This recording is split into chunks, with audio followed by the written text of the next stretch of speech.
Salut! Aujourd'hui, nous allons faire un tout petit unboxing. Nous avons ici le moteur Ezron 4278, donc c'est le 2200 kV, donc c'est encore un 2250, si 2250 kV, G2, qui est donc un moteur 78 et non de 74. On a espoir de ce fait qu'on ait un vrai rotor de 74 complet dedans, plus le capteur, ce qui expliquerait sa longueur. Alors attention, parce qu'il y a certains engins où ça ne va pas rentrer. On rentre déjà tout juste 42-74, donc le 78, ça risque de coincer. Il faudra faire attention à ça. On va le peser. On va l'ouvrir. Et là, le vario qui va avec, le Max 8 G2. Donc, il peut 10 ampères de plus qu'avant. Je suis jamais trop fan quand il commence à monter les ampères ici, c'est que le moteur risque de les cracher. Donc grosse consommation. De l'autre côté, si c'est un 78, comme dit, si le rotor est bien gros, on l'a vu dans le Sledge, le rotor du moteur du Sledge est vraiment balèze à l'ancienne et les performances, il n'y a pas photo. Le Sledge avec son moteur, avec ses 6S, malgré ses 6,3 kg, et il s'en sort à merveille. On a une bonne autonomie, malgré le poids, avec ses performances qu'il a, et on a une chauffe, vous l'avez vu, avec c'est chaud dehors, j'ai enchaîné 3 packs avant qu'il soit vraiment trop chaud. Toujours sans ventilo sur le moteur, donc c'est balèze. Avec ce nouveau capteur aussi, puisque beaucoup d'entre nous n'étaient pas trop contents chez Hobbywing, c'est un temps que le XR8 Plus, il avait des fragilités un peu au départ, surtout il n'aime pas la flotte. C'est un peu dommage puisque j'ai toujours roulé Hobbywing parce qu'il était moins sensible à la flotte, déjà avec les premiers Ezron, les bleus encore, qui étaient splash proof, pas waterproof mais splash proof, c'était déjà pas mal. Et ensuite, bien sûr, les Quick Run, le tank du Vario loisir pour moi. Et c'était super quand ces Vario étaient disponibles dans un prix de 60-65 € et les moteurs aussi. On était contents. On avait des combos 120-140 €. Heureusement, on a encore Robitronic qui fait un truc du genre. Là, on est à 145 chez Robitronic. Ça reste dans les clous. Pour le loisir, en 6S, je trouve ça super. Je suis pas un grand fan des combos super chers. Mais j'ai aussi pris les Castle pour les tester avec les nouveaux Vario et les machins. Donc, on va aussi tester ce bestiau là. On va commencer par quoi? Par le Vario, parce que de toute façon le Vario on ne pourra pas l'ouvrir. Enfin, on va pas le déglinguer. Pour le fonctionnement du capteur, bon, on sait qu'il maîtrise. J'ai une préférence pour l'instant entre le XR8 Plus et le Castle Monster X. Je préfère le Monster X. On a vu aussi que le XR8 Plus a déjà une fonction supplémentaire aux anciens Vario, c'est le coast, le roller coast, c'est-à-dire la roue libre. Qui est pas, enfin, avant on avait soit tu lâches les gaz, c'était en roue libre, soit tu mettais du frein auto. Maintenant en plus on peut ajouter de la roue libre, c'est-à-dire que tu lâches les gaz, l'engin il décélère doucement, ce qui te permet de garder aussi le contrôle. Il y en a qui préfèrent utiliser du frein auto, il y en a qui préfèrent du coast, chacun son truc. Il faut s'habituer à rouler, j'ai essayé le coast, c'est un peu spécial à rouler, il faut s'habituer. On va peser aussi le bestiau parce que point fort du Castle c'est le poids. Hein. Le combo Castle est hyper léger, le 6S est aussi léger que le 4S chez les concurrents. Le XR8 Pro a des fonctions encore pires. De quoi s'y perdre. Tu peux programmer le pas de l'accélération, le pas de la décélération. Ils ont fait des étagements, on va dire si le chemin de ta gâchette c'est 100, ils ont fait genre 300 pas. Donc à 30, tu as un dixième du pas. Donc ça change la façon dont le véhicule va accélérer par rapport à ce que tu fais à la gâchette. Plus ou moins souple, enfin vraiment du truc pour programmer, si tu te prends le temps, surtout sur les TT je pense, toutes ces fonctions, solutions glissant, ça peut être vraiment démentiel. Mais c'est un temps que j'ai pas envie de prendre pour le loisir.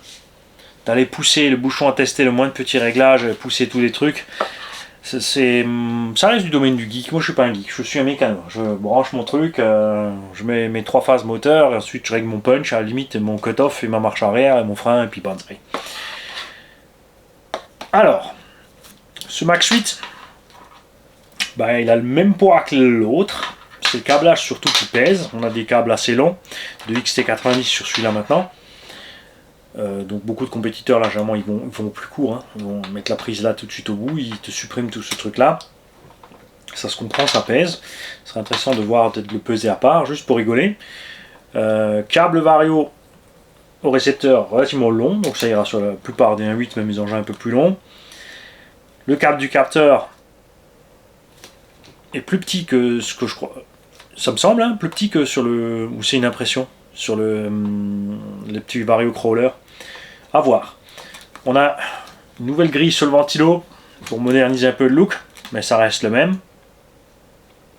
Des petits ventilos maintenant qui ont les câbles orange et noir et plus blanc et noir parce qu'ils font de l'électronique Spectrum aussi, que Spectrum ils veulent du orange. Donc au Beaming, pour des raisons de coût, au lieu de faire des câbles blanc et noir et des orange, ils ont passé tout orange et noir. Basta. C'est vrai que ça m'embête, moi, d'avoir l'orange, je veux rien savoir, moi, du truc Horizon bien. Faisons cet animal-là. Et par contre, j'ai plus de Monster X démonté, là, je ne vais pas pouvoir comparer. Alors, est-ce que tu veux bien nous faire la tare? Petite balance, oui. On est à 190 grammes quand même, hein, avec les câbles. Et maintenant, je vais délester les câbles.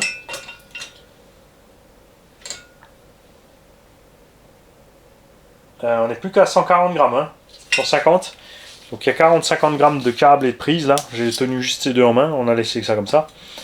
Grosso merdo, c'est énorme quand même, hein, 150 à 200. Le gros méga switch là, 4 fils, tu peux pas t'en passer, mais pourquoi est-ce qu'il est tellement gros? Pourquoi il est tellement gros? Il est pas pratique.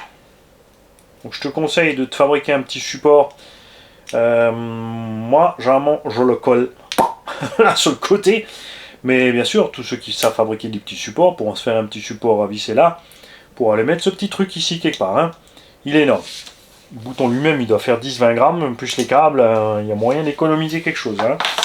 Il te livre les câbles en connecteur, donc boulette. Je te dis pas de bêtises, je prends. C'est vrai que je ne prends jamais le temps de mesurer ça. Connecteur a priori 6. 6,5. Connecteur 6 mm livré avec pour aller souder sur n'importe quel moteur que tu veux piloter. Le problème bien sûr c'est le câble de capteur. Est-ce qu'ils vont nous pondre un adaptateur? Parce qu'il n'y a pas de raison. Si tu fais un cylindre qui part sur le connecteur plat, pour les anciens, je pense qu'il y a moyen de faire. Hein. Dans la boîte, il n'y a rien d'autre. Pas de carte de prog, mais on a donc le petit double face qui va bien pour fixer le Vario et le bouton. On a la petite plaque qui continue à faire, qu'ils ont renforcé un petit peu parce qu'on avait beaucoup des problèmes de casse. Hein. À ce niveau-là, en fait, elle pétait la plaque, donc elle ne te servait pas à grand-chose. Ça te sert à visser le Vario là. Surtout, tu prends les vis fournies avec, tu mets pas des trop longues, hein, sinon tu vas endommager ton Vario. Et ensuite, à visser le Vario en bas au châssis. Mais tu as tout le poids, les 200 grammes donc, qui balancent là-dessus. Ça s'est pas toujours bien passé. Tu reçois les vis de fixation avec. Et un tableau pour la carte de prog. Différent. Il est différent parce que ils ont rajouté un turbo délai et un turbo timing. Donc nous avons running mode comme d'hab. Le choix de la lipo. Bon, jusqu'à 8S parce que ben, le max 8 va jusqu'à 8S, le max 6 pardon, et le max 4. Le cut-off voltage comme d'hab, sens de rotation moteur, le voltage du bec, ça c'est intéressant, 6 volts, 7,4 et 8,4. La question est-ce que ce Vario sort 8,4 ou pas? Ou est-ce que c'est 8,4 pour le max 4?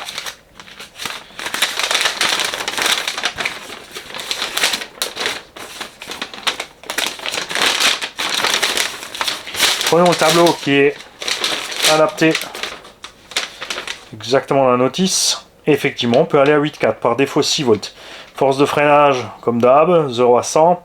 Punch de 1 à 9. On est revenu sur un punch de 1 à 9 et puis un punch de 5. Souvenez-vous, à un moment donné, c'était descendu à 5 et tu avais le choix entre 1 et 5. 3, c'était le défaut. Là, ça va à nouveau de 1 à 9. Donc, plus de précision sur le punch à nouveau. La puissance de freinage sur le LED box. Ça, c'est marrant. Drag brake, LCD box ou OTA. Le drag brake, tu peux pas le régler par l'OTA, apparemment. C'est précisé LEDbox, ça veut dire que tu peux que le faire par le LEDbox. L'OTA, c'est le système Wi-Fi, le petit module à part, qui est là. Pas.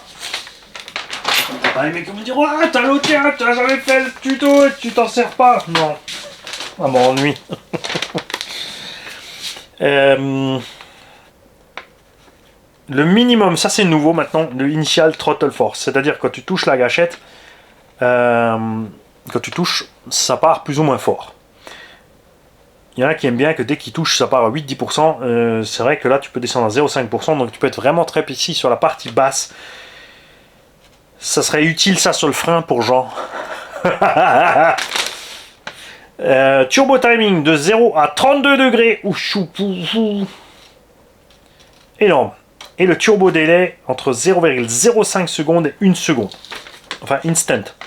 Je t'explique donc, si tu mets ton turbo délai à 32 degrés sur instant, au moment où tu arrives à fond, t'es pas tout à fait à fond, au moment où tu mets à fond, quand tu claques ta gâchette au fond, bam, il balance les 30 degrés tout de suite. Si tu mets 1 seconde de délai, tu vas d'abord être à ta Vmax sans le turbo, et au bout d'1 seconde, tu as le turbo qui va te claquer le reste. À toi de trouver la zone où tu es à l'aise. Si tu mets 1 seconde c'est long, il faut un grand circuit, mais ça peut être bien parce que sortie du virage, tu as le temps d'arriver à fond et ensuite, boum, tu as encore le turbo qui te suit le reste. Ce qui fait que si tu as une des portions plus petites sur le circuit, trop courte pour pouvoir enclencher le turbo pour aller à fond, tout simplement, tu vois, il va pas partir. Alors que sur la grande ligne droite, il va te mettre le reste. Ça peut être bien. Si tu le mets en instant, par contre, ça sera plus simple pour gérer l'assiette des sauts, surtout si tu es dans les voltages bas. Parce qu'en 6S, tous ces trucs-là, pour l'instant, j'en ai pas eu l'utilité. En 6S, c'est tellement brutal, tu n'as pas besoin de turbo, tu n'as besoin de rien. Tu vois, parce que c'est brutal. Avec, on a vu par contre, quand tu mets des moteurs un peu limite pour le poids du véhicule et du voltage un peu limite, comme Traxxas Max par exemple, qui a du 4S à bord, alors que l'engin fait 5 kg et des brouettes. Clairement, Traxxas a bidouillé ses réglages variaux parce que là-bas, c'est toujours le truc, hein, c'est comme la carte dans la boîte à gants. C'est le truc qui marche plus jamais. Alors, une fois là, et après, adapte-toi au mur. Voilà. Il s'est adapté, il voulait pas mourir. J'en étais où? Ouais, en 4S, donc si t'as un truc un peu limite, comme le Max, là ça peut servir. Ils ont fourni ça avec, parce que pour mettre l'OTA, tu branches ça ici à la place du ventilo. Ici tu as un plus et un moins sur le ventilo uniquement. Tu as un petit sigle de signal, c'est là que tu branches ta carte de prog. Tu peux brancher ça à la place pour brancher ton ventilo là-dessus. C'est des prises sécurisées, en plus c'est cool. Là-dessus tu branches ton OTA, ou tu laisses ça comme ça dans le véhicule, comme ça ta carte de prog, tu peux la brancher chaque fois sans t'ennuyer à démonter ça, mais ça te fait des câbles en plus, c'est à toi de voir. Il y a du choix. Et donc là, on a exactement ça dessus. Donc, ce qui est bien justement, c'est que tu peux programmer ça avec une de tes bonnes vieilles cartes à LED. Regarde.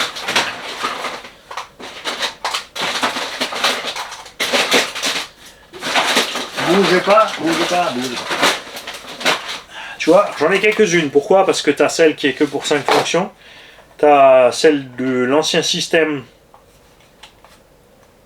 Là. Avec l'autre cutoff et 2 nouvelles. Donc on va pouvoir décider que celle-là, hop, c'est pour le tout nouveau modèle. Ce serait intéressant de voir si on peut brancher quand même la carte LCD. Ne vous inquiétez pas, on va le faire. On va ranger ça. Hop. Bien. Ah, Damned! Encore 1 € pour Jam Jam. Je vais bientôt lui acheter une voiture, celui-là.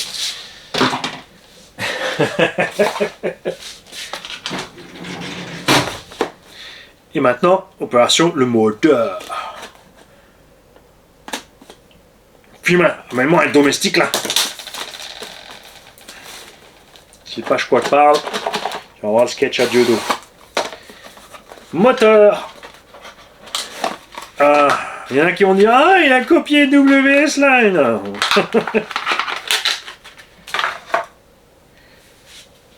Même si c'est copié, c'est une très bonne idée, parce que c'est chouette. Bien, par rapport au moteur WS Line, encore 1 euro. Par rapport au WS Line, le rainurage est extérieur, pas intégré. Les WS Line ont un diamètre de 40, ça c'est sympa. Pour selon les moteurs, les engins où tu mets les radiateurs ou la proximité des noix, etc. Là c'est un peu extérieur. On va se prendre le diamètre exact de la chose. On est à pas tout à fait 42. Il faudra resserrer un peu. Si tu mets un ventilo externe avec les clampes en alu, il faudra les resserrer. Hein. On a bien un moteur de 74 plus le capteur collé à l'arrière au tulle. Pas de timing réglable. Tous les câbles sortent par le haut. Attention donc sur certains véhicules. Bon, déjà il est plus long, donc heureusement ils ne l'ont pas mis derrière. La finition, ben, franchement c'est sympa. Regarde.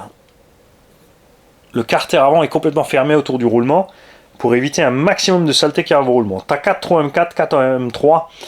N'oublie pas de mettre le petit scotch qui va bien. Ici, je te conseille vraiment de mettre un scotch là devant pour fermer tous les trous sauf les deux que tu as besoin. C'est vraiment utile. Lui, il est pré-câblé. Ça vient donc, comme dit, si tu veux souder un autre moteur dessus.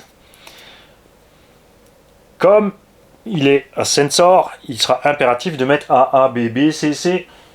Évidemment. Moteur rotation, on y est. C'est bon. J'ai eu un doute sur le fait qu'il y ait le sens de rotation moteur. L'axe moteur est pas trop long. Il n'est pas estampillé comme les G3, donc super léger, machin, fragile. Enfin, on espère qu'il est bien méchamment costaud. On a 1, 2, 3, 4, 5, 6 vis de carter avant. Et j'ai pas envie de l'ouvrir. Il est tout propre, tout beau. Hein? Mais on va le faire. On va se choper le bon tournevis.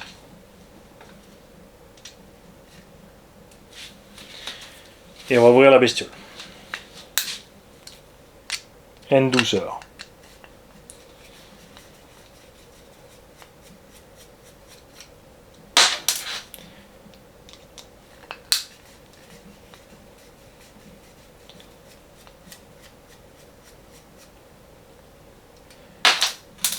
Le poids.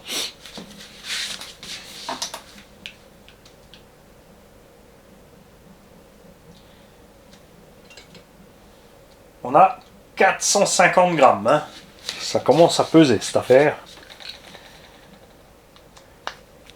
Les anciens Ezron, 42-74 à capteur, 380 grammes. Alors, ça peut paraître pas beaucoup, mais tu pèses un peu là, tu pèses un peu plus là. À la fin, mon kiki, ça t'en fait. Hein. Alors, il tient super bien. Et ça va être un problème, je pense. Parce que j'ai pas la moindre envie de taper sur le rotor. On va y taper un peu le cul pour voir.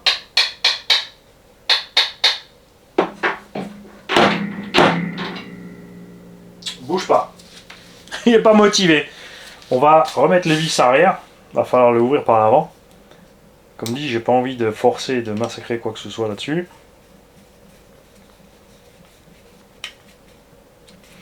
J'ai pas envie de le chauffer non plus exprès pour le décoller. Oui, pour les petits unbox, j'ai un petit micro rapide. Je vais garder le gros micro pour les grosses sessions.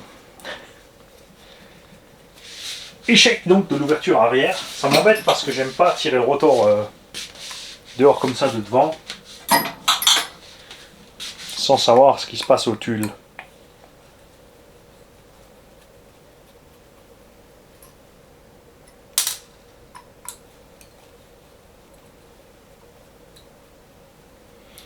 Donc ça nous fait quoi? Qu'est-ce qu'on a dit? 450, 600 grammes le combo quand même. Une batterie légère 4S, 1 kg déjà. Si tu mets une 6S, ça sera 1 kg 2. Puis varié au cerveau en général, c'est 100 grammes.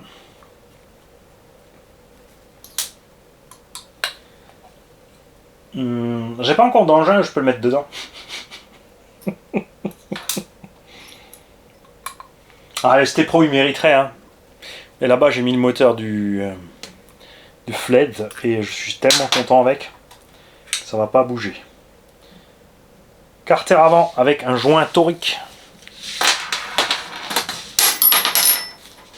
Ça tombe bien, regarde, j'ai la vis qui est restée dans ma Birkenstock. C'est le pied cette histoire. Regarde ça les gars, waouh! On a un joint torique là. On a un roulement étanche. On a une cale de calage. 2 rondelles élastiques. Ça ne veut pas dire que le tien sera pareil, hein. Ça dépend vraiment des... Parce que je vais avoir de grippe pour le sortir à la main. Non. Oublie.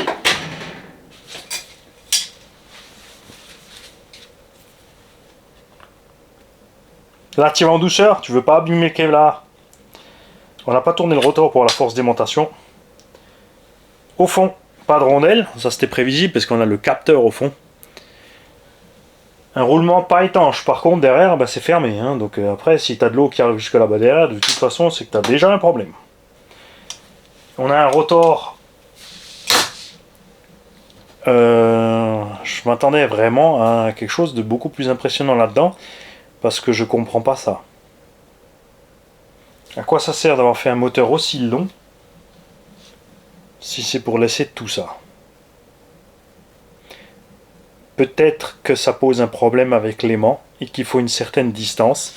Parce qu'on a la même chose sur les rotors des Taurus. Surpass, c'est-à-dire les WS-Line et...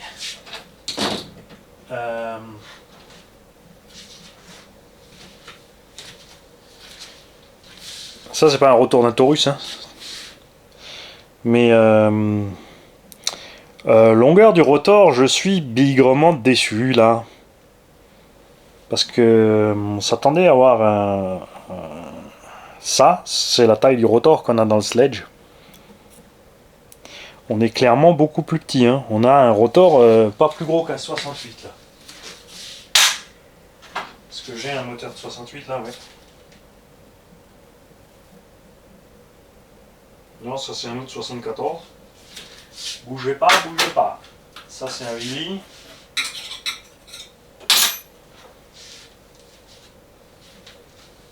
Ça c'est un moteur de 74 Serpent.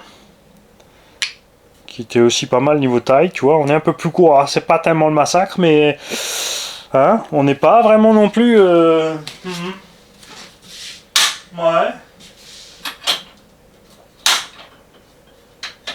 On est un peu déçu. Ah là j'ai un 68. Voilà. Donc là un rotor de 68. Ça va, on est quand même plus grand. On est sauvé. Ah j'en ai des rotors. J'ai claqué du matos au fur et à mesure des années. Hein. Ça c'est un 74 standard. Ouais. Moi je voulais un méchant long rotor comme le Sledge. Franchement. Ouais. Donc tu fais gaffe, hein, bien sûr, là derrière un aimant. Et comme dit, ouais, cette distance entre les deux là, ça doit être à cause de justement là, tiens, à cause de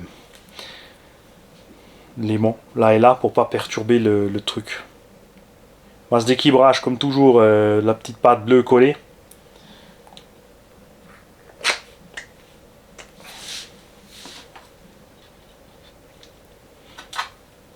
Et l'ampérage en plus du Vario, c'est à cause du turbo. Évidemment, si tu mets 30 degrés de turbo là-dedans, ça va chauffer. Hein. Claude, il aime ça, lui. 30 degrés de turbo et banzai. Mais il maîtrise. Parce que moi, si je fais 30 degrés de turbo, c'est tout droit le mur. Qu'est-ce qu'il fait encore là, le mur?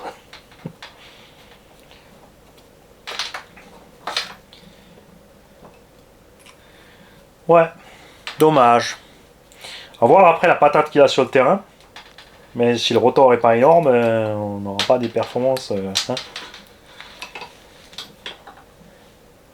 Après, il faut dire que de toute façon, si tu roules en 6, tu auras large assez de puissance, évidemment. Et ils sont revenus un petit peu en arrière aussi parce que d'avoir des puissances de malade, à part déchiqueter la bagnole, il se passait trop rien au début. Hein. tu reviens un petit peu en arrière sur les Savage Flux, les Revo, les Max, on avait tellement de patates qu'on défonçait tout. La boîte, le diff avant arrière, les noix, tout. On déchiquetait, on éclatait tout. Les premiers véhicules qui étaient en thermique et ensuite adaptés en brushless ne tenaient absolument pas. C'était normal, tout le monde réparait son petit truc, tout le monde savait qu'il avait fait un peu trop sur les gaz. De nos jours, tu vois les flancs qu'ils font avec certains engins. Moi aussi j'ai fait des flancs avec certains engins, quand ça tombe tout droit dans la ligne droite, le véhicule se disloque parce qu'il encaisse pas, ça j'aime pas. Je parle pas du poteau. Force démontation, pas terrible non plus. On est vraiment sur ces nouvelles générations d'aimants un peu moins balèzes qui permettent au moteur de monter plus vite dans les régimes. Ça lui évite un peu de conso aussi. Plus les aimants sont balèzes, plus tu as de coupe, mais plus tu consommes. Par contre, on a vu sur les moteurs, les anciens Flux Torque du Savage XL, par exemple, que ce méchant champ magnétique, eh ben, dans les gros MT, ça fait le taf. Hein. Mais bien. Ouais, donc à voir. À voir, qu'est-ce qu'ils vont nous sortir. Chez Obeaming aussi, tout comme chez Castel, on n'a jamais les puissances indiquées. Ou alors, et c'est un piège dans lequel beaucoup sont tombés à l'époque, les gens prenaient les autres moteurs parce que, oh ouais, regarde celui-là il fait 2800, le Obeaming il fait que 1400. Sauf que chez Obeaming, ils ont toujours mis que les puissances continues, qui sont en général la moitié de la puissance max. Les autres mettaient la puissance max. Quand c'est des mauvais moteurs, la puissance max est beaucoup plus élevée que la puissance continue parce qu'on a un rendement catastrophique, 75-80% par rapport aux 90, 92, 94 de chez Castel par exemple. Donc ça faisait une grosse différence. On espère que les rotors seront dispo en pièces détachées, qu'on puisse les réparer. Les roulements évidemment ça ne sera pas un problème. Je suis très content d'avoir découvert qu'il y a un joint torique, donc les trous sont pas débouchés de l'autre côté en fait. J'ai oublié de vous montrer ça à l'intérieur. Pas besoin de mettre un scotch, les trous sont pas débouchés. Il n'y a rien qui rentre, rien qui sort. C'est géant. Bon, évidemment, vous ferez gaffe au roulement ici, quand même, hein, toujours. Alors, nous avons le choix entre un 2250 qui prend de 3 à 6S. Consommation vide 5 ampères, l'autre 4,8. Mais l'autre fait 2500 carrés, le petit 68. On est en 42,78 ou 42,68. Le poids 455 grammes, donc la balance c'est pas fausse. Le petit fait 100 grammes de moins. 100 grammes, c'est pas négligeable, je vous l'ai dit, c'est pour ça que les compétiteurs aussi partent peut-être sur le moteur 68, 100 grammes sur le moteur, 100 grammes de moins sur le Vario, c'est déjà 200 grammes. Il utilise une petite batterie légère sortie de 400 grammes. Ça fait une grosse différence, hein. Ça fait 150, 350, 400, que je raconte, 350, 500 grammes de combo. Et la batterie, on est à 900 grammes.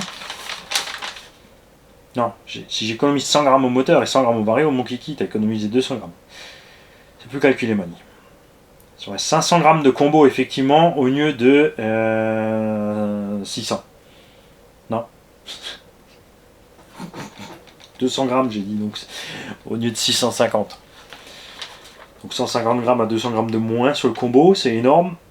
Et on n'a pas la moindre indication de puissance en watts. Et ça, c'est dommage. J'aime pas ça. Alors bien sûr, il y a un qui dit tu peux calculer 160 ampères le Vario, il faut le voltage. Quéquette, 160 euros, 160 ampères, c'est le maximum continu. Et quand ils disent continu, c'est 3 secondes. C'est pas je reste 20 secondes sur un fond à 160 ampères, les mecs. Hein. 1 seconde, le blocage en général 750 à 1000 ampères sur ces Vario. Là, on n'a même pas ça. Et 3 secondes, ce qu'ils appellent le continu, c'est ce que le Vario peut le maximum. Ça veut pas dire que c'est le moteur qui prend 160 ampères tout le temps. Donc t'en sais rien en fait, tu calcules du vent. D'autant que tu n'as pas le coefficient de rendement, le ρ, hein, pour les électriciens ils savent de quoi je parle. Tu n'as pas le coefficient de rendement que seul le constructeur du moteur peut te donner. Pour le calculer, il faudrait un dynamomètre. Calculer, tu rentres 100 ampères sur le moteur, il faut mettre ça sur une dynamo et regarder de l'autre côté combien tu arrives à entraîner. Donc avec 100 ampères, si la dynamo de l'autre côté sort 80 ampères, tu as un rendement de 80%. En gros, enfin il y a des formules, hein, ça maintenant c'est juste pour t'expliquer en gros comment ça marche. Il faut entraîner quelque chose qui fabrique du courant de l'autre côté avec le moteur, et sachant de combien tu alimentes ton moteur en puissance, et regarder de l'autre côté ce que tu peux fabriquer. En connaissant bien sûr aussi les pertes de ce que tu branches qui fabrique le courant. Hein. Tu vois, c'est pas si facile. C'est pour ça que les constructeurs, quand ils fabriquent le moteur, eux, ils ont le coefficient ρ, mais ils te le donnent jamais. Donc tu sais pas, ça peut être 85, 90, 92% de rendement. Il y a des pertes, donc même si tu fais ton calcul, déjà tu pars sur de l'ampérage n'importe quoi, en fait, hein, tu es dans les vapes, et t'as pas le coefficient de perte. Alors tu peux brancher le petit boîtier, qui te dira combien tu as tiré d'ampères sur tes LiPo. Mais ça te donnera toujours pas la puissance en watts. Tu pourras faire un calcul plus précis, mais tu n'auras pas toujours pas le coefficient de perte, qui peut être, comme dit, de 10 à 20%, donc c'est pas négligeable. Et ça, c'est dommage. Moi, j'aime bien savoir un peu niveau puissance conso ce que ça donne, plus précis. Et Castle et Obeaming ne donnent jamais vraiment les choses. C'est un peu dommage. C'est un peu dommage.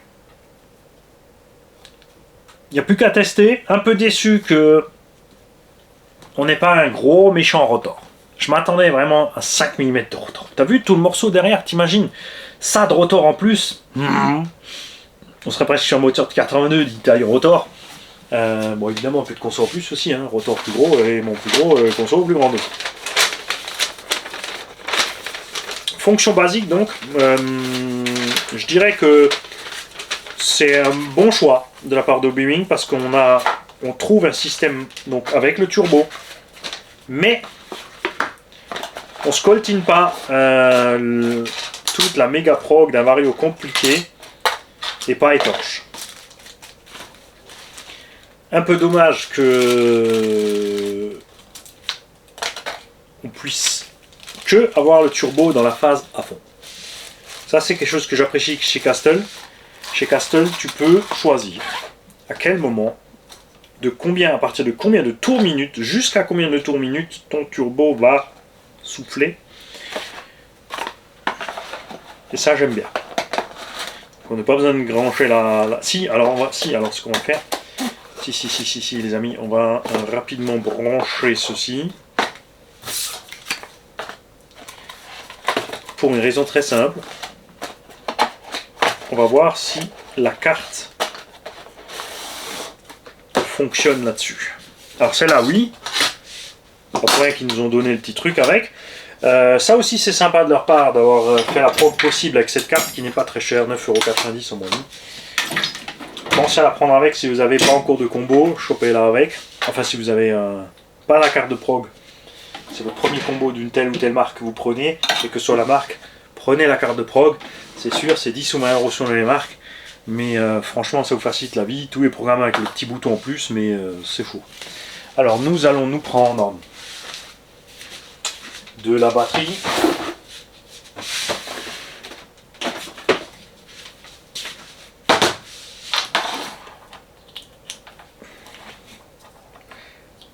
Pac, l'étincelle, pas de panique, c'est normal. Là, on est en 6S. Hein. Et d'ailleurs, c'est marrant, pourquoi est-ce qu'il fait Pac n'as-tu pas l'anti-spark intégré? Le Quick Run, la page. Ah, c'est que à partir du Max 6. C'est à partir du Max 6 qu'on a l'anti-étincelle intégré. On va brancher donc la carte de prog dans le bon sens. Si tu le branches à l'envers, il ne se passe rien. Et nous allons mettre en route ce petit variateur.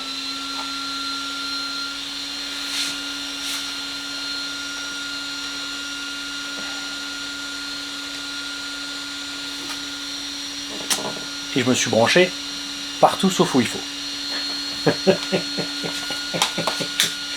L'habitude des vieux varios et des varios Castle. Ensuite, alors il faut un câble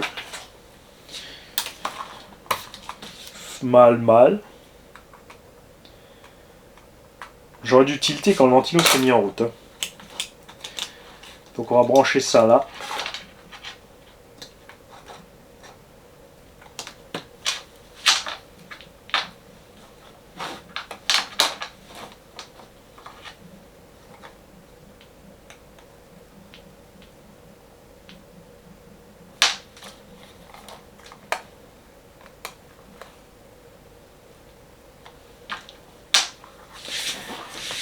Bien. Alors, mise en route. Ok. Fonction 1, donc le sens de rotation, avant, avec ou sans frein, et avec ou sans marche arrière. Le mode 3, en fait, pour bateau, c'est du délire sur ces varios, je ne sais pas ce qu'il fait là. C'est le mode avant-arrière. Tu lâches les gaz, tu claques la marche arrière. Je sais pas, c'est un variateur spécial automobile, à aucun moment tu vas le monter ailleurs. Dans un bateau, il va chauffer parce que tu n'as pas de refroidissement correct. M'étonnerait que quelqu'un l'utilise dans un avion, ce genre de truc, je ne sais pas. Petit 3, donc le petit 2, c'est le choix de la lipo, donc tu restes sur automatique. Ils ont mis jusqu'à 12S maintenant, puisque c'est le tableau pour les variateurs de nouvelle génération, puisqu'ils font jusqu'à 12S maintenant au Beaming, enfin. Le sens de rotation moteur, petit 4. Le voltage du bec, que tu peux mettre donc jusqu'à 8,4 volts. Donc, je vais bien faire attention dans quel véhicule je vais l'installer. Il faudra un récepteur qui tient jusqu'à 9 volts. Il faudra aussi un cerveau qui tient jusqu'à 8,4. Pas brancher ça n'importe où, n'importe comment. Petit 6, nous avons la puissance de freinage maximum. 7, la marche arrière. Moi, je mets 50%. Parce que en TT, surtout quand tu es coincé quelque part, des fois il faut un beaucoup de gaz quand même pour se dégager de là. Le punch, qui est à défaut sur 5, tu peux le mettre de 1 à 9. Par exemple, sur les pistes, tu mets 1, sortie de virage pour pas être trop violent. Sur les TT, je vais rester 5. Sauf ceux où je vais faire des stunts, là je vais passer à fond. Plus tu mets de punch, plus tu vas tirer de jus au départ sur ta lipo, plus tu vas la faire souffrir. Il faut y penser, bien sûr en relation avec ce que tu fais avec ton doigt. Petit 9, la force de freinage automatique, ça je m'en sers jamais. C'est-à-dire que ton véhicule freine en permanence, donc tu as une consommation permanente de courant. Si tu t'arrêtes, tu laisses le véhicule à l'arrêt 2-3 minutes, lui il va toujours être en freinage, donc toujours consommation de courant, donc faites gaffe. Petit 10. Donc là, on a la puissance minimum d'accélération quand tu touches. Par défaut, c'est 1 degré, on va laisser. On a le turbo qui est d'office à 0.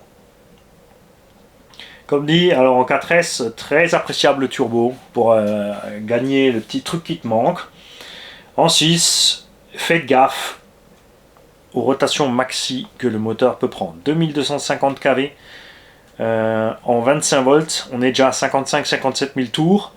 Si tu mets 30 degrés de turbo, tu vas dépasser les 60 000 tours. Et là aussi c'est pareil, j'ai pas vu l'indication. Il y a des rotors donc de bonne qualité qui tiennent 60 000, il y en a qui tiennent moins de 60 000. Hein. Donc méfiez-vous de la Vmax autorisée par le rotor pour ne pas aller l'éclater. Là, si vous plantez, au Beaming bien sûr à côté garantie, vous n'aurez rien savoir. Le délai d'enclenchement du turbo, là comme dit, tu choisis. À toi de voir si tu veux tout de suite quand tu arrives à fond ou si tu veux un petit délai avant qu'il décolle. Régler, calibrer avec la radio, c'est toujours pareil, tu appuies le petit bouton, puis le gros. Si tu as ton moteur branché, ça bip. Tu relâches ton petit bouton, tu es au neutre, tu appuies une fois, il bip. Tu mets plein gaz, tu rappuies bip 2 fois. Tu mets frein à fond, tu rappuies bip 3 fois dans la foulée 4, que tu es lâché ou pas, il va faire les 4 pour te dire qu'il a compris que c'est bon, et il est armé, il est prêt. Pendant la phase de prog ou de neutre, ton vario met le moteur inerte. Tu ne peux pas accélérer, mais pour être sûr, enlevez toujours les roues ou le pignon moteur, si vous ne connaissez pas le système, pour ne pas faire de boulettes. Maintenant,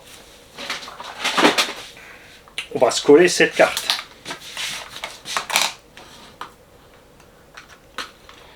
Et on va voir si avec la carte LCD il arrive à lire et rentrer en communication avec le système.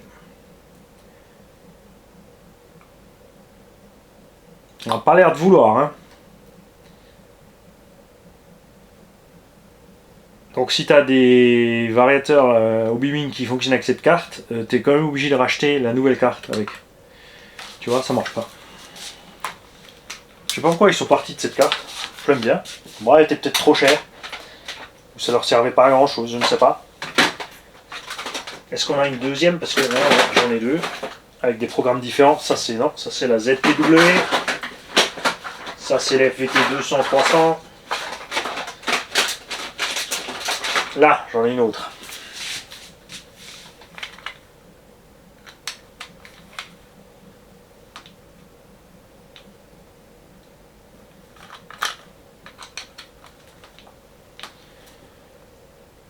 J'ai différentes mises à jour. J'ai une carte que j'ai laissée avec les tout vieux systèmes.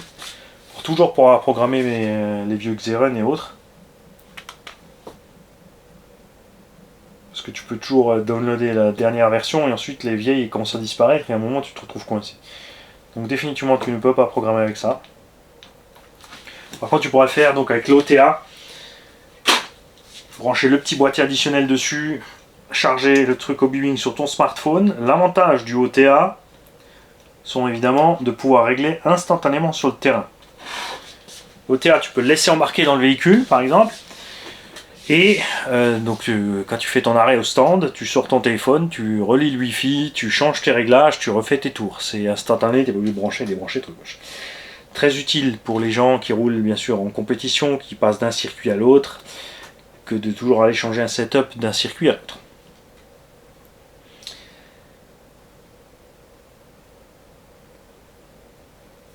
Tout l'intérêt aussi, du coup, quand tu as ce genre de système, d'avoir les nouvelles radios qui ont le Wi-Fi et sur lesquelles, sur l'écran smartphone de la radio, tu peux accéder à Internet.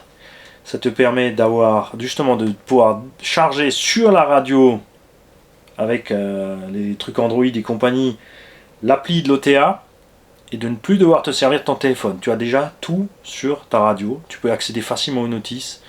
À tes chats si tu es à distance avec les gens qui t'aident pour les réglages, etc.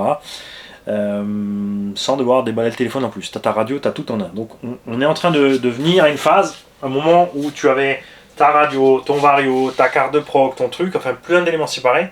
Et il commence à rabattre un peu tout ça au plus simple, c'est-à-dire que tu as ta radio et de pouvoir tout faire avec, relié au Vario. Pour l'instant, ça passe pour des boîtiers extérieurs. Il y a certains Vario, Yokomo, je crois, et enfin un dixième, qui ont directement le système intégré, comme le système crawler chez Hobby. Le truc du crawler n'a pas besoin du boîtier externe OTA, c'est intégré dans le Vario déjà.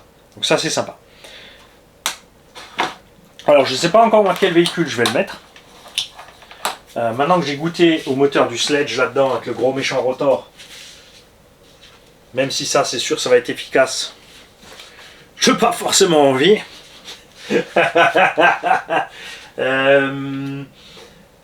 Là, on a le Mamba Monster sans capteur, sans rien, le 4274 en 4S, on s'est régalé.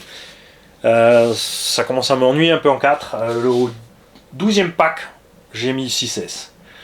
Et ah, que c'est bon! L'accélération est monstrueuse. La VMAX au SAM était trop grande. Du coup, j'ai trop de freinage à effectuer au bout.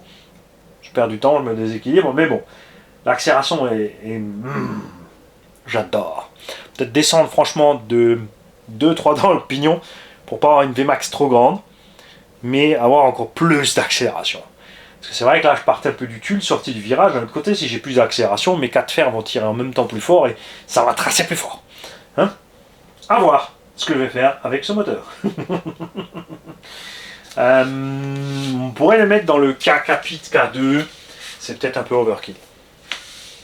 On aura un combo overkill niveau poids et tout, même sur le disque en 4S. Ça va vraiment pas servir à grand chose de mettre un combo aussi balèze là-dedans. On pourrait le mettre dans le VS2, mais le VS2 j'ai déjà équipé avec le Monster X 1800 kW, donc un moteur court, léger, on va mettre 6 quand même, avec un pignon pas trop gros, parce que voilà, pour faire ça. Résultat, il va quand même falloir que j'achète cette Serpent Taipan, ou pas la Taipan justement, la Serpent pas terrible, avec la drag bar derrière. Ou le modèle complet au Bao modifié par BMT. Tu vois, un de ces trucs là. Je sais pas trop. D'un côté c'est un système étanche. Pourquoi le mettre dans une pistarde?